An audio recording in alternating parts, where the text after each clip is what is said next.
So, for my first YouTube video, I decided to do a review on the movie Black Panther.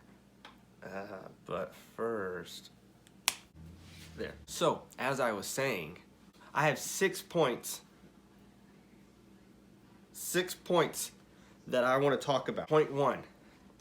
The last fight was really underwhelming. It was very boring. I almost fell asleep. I didn't really fall asleep, but nearly fell asleep. Anyway, point 2. That's not funny? Oh, okay. You can't kill Claw. You can't kill Claw at all. In Black Panther, Claw is his villain. It's his enemy. You can't kill him, especially in the first Solo movie. It just doesn't make sense to me. Doesn't add up.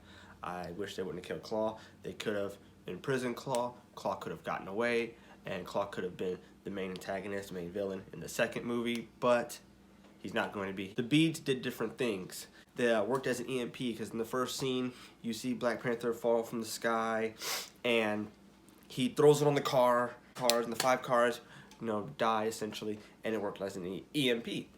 2. Daniel Gutierrez, or Oki, the general of the army for Wakanda, when she ran out along with Nike. It's not Nike.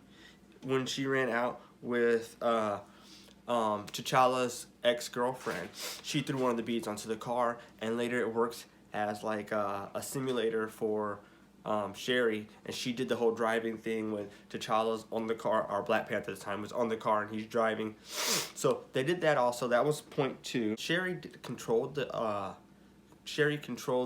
her lab with the beads, setting up the whole flight thing for Everett Ross.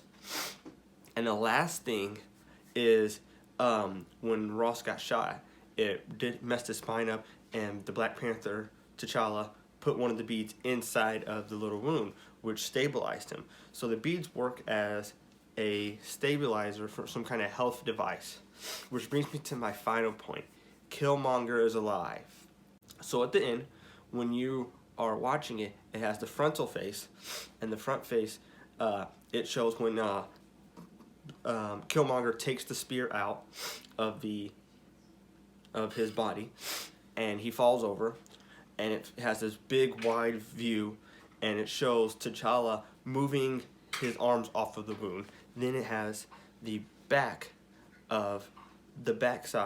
of T'Challa, and you see him moving his hands, and he looks like he takes a bead off, and then that scene is over. So I believe that Killmonger is still alive, which would be great for the whole MCU, because Killmonger can work as this next generation of Loki, because I believe, the way he owned that character, and the way that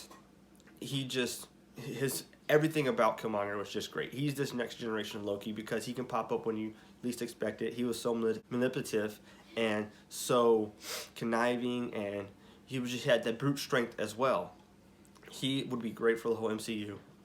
The last point I want to make is I believe Black Panther is going to be the next Tony Stark.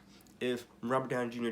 does decide to leave the whole MCU, the Black Panther is going to carry it on. At the end of the movie, he has the press conference in the first scene. Says, what can Wakanda do for us? Well, the Black Panther is, and he looks at the guy and he smiles. Well, at the end of Iron Man 1, he says, I'm Iron Man, basically.